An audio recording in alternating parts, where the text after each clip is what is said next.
Welcome to another edition of Check. You got this. My name's Peter Van Brady, founder of SoCal VA Homes and author of Avoiding Mistakes and Crushing Your Deals Using Your VA Loan. Pretty popular on Amazon for $19.95. Or you can get a complimentary copy by going to the top of our website to Intel and Resources if you're on our website.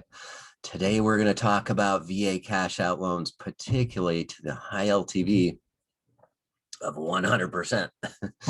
In other words, taking cash out, taking all the equity out of your home. And specifically, what I want to talk about is what we call risk-adjusted pricing or risk-based pricing. Thanks to now decades of history of loan performance, where we can look in the rearview mirror and see how loans that we all made performed, whether they became delinquent or not, and credit scoring. Risk-adjusted pricing or risk-based pricing is here to stay, and it is particularly important when you take a look at taking cash out of your home using your VA loan. Let's take a look while I share my screen. Okay, let's look at this, and we'll get rid of this guy here. All right, so there's three ways that information is really disseminated to the lending community with regard to VA loans. One is the VA Lender's Handbook, which is this giant manual. It's, I don't know how many dozens and dozens of pages, but it tells VA lenders, direct endorsed underwriters, how to underwrite VA loans. And then frequently the VA comes out with these, what they call VA circulars, to essentially change the rules. And this one came out December 19th, 2018, and said that, okay, come a couple months later on February 15th, 2019, we're going to institute these changes in VA guaranteed cash out refinancing. And then they came out with another circular. So this one's 26/18/30 on this day, February 14th, just prior to our effective date of February 15th. All right, they spelled it out. They said, here's the new deal with regard to VA cash out loans.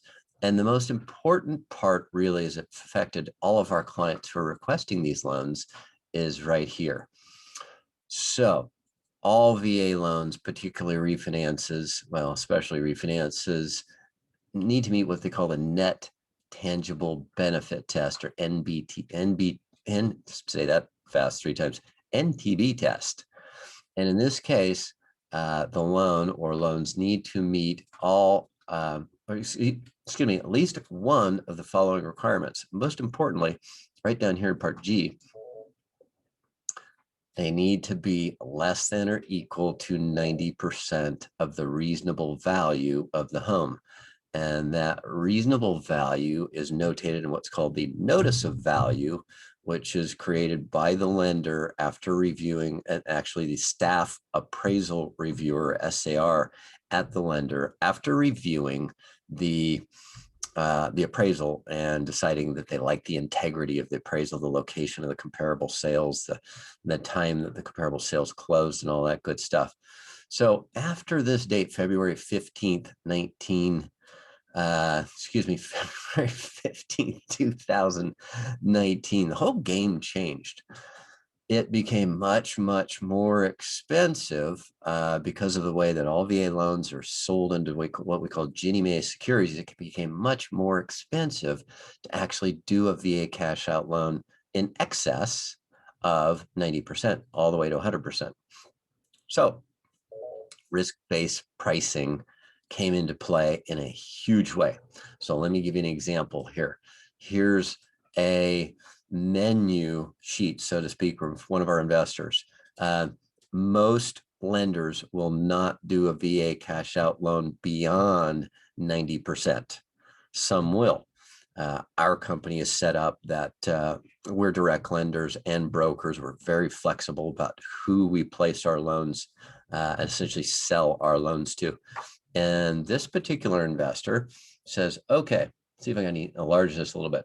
Right here, where it's highlighted in yellow, boom, bingo, right here. If we're going to go beyond 90%, we're going to charge you another 3.5 points. That's a lot.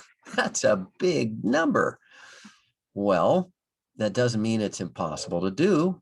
It's just more expensive. To relatively speaking, it's not in your best interest to go beyond 90% unless you absolutely have to have that last 10% of the equity in your home.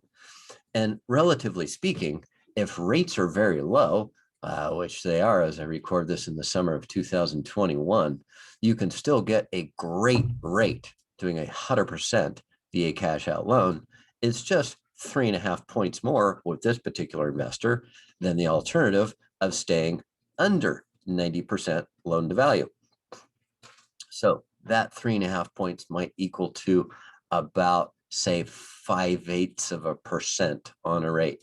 So as opposed to, say, 2.375, you'd be looking at 3.0, and discuss with your loan professional how those closing costs are structured. So interestingly enough, as you look at this, you can also see the other elements of risk-based pricing here as we look at credit scores.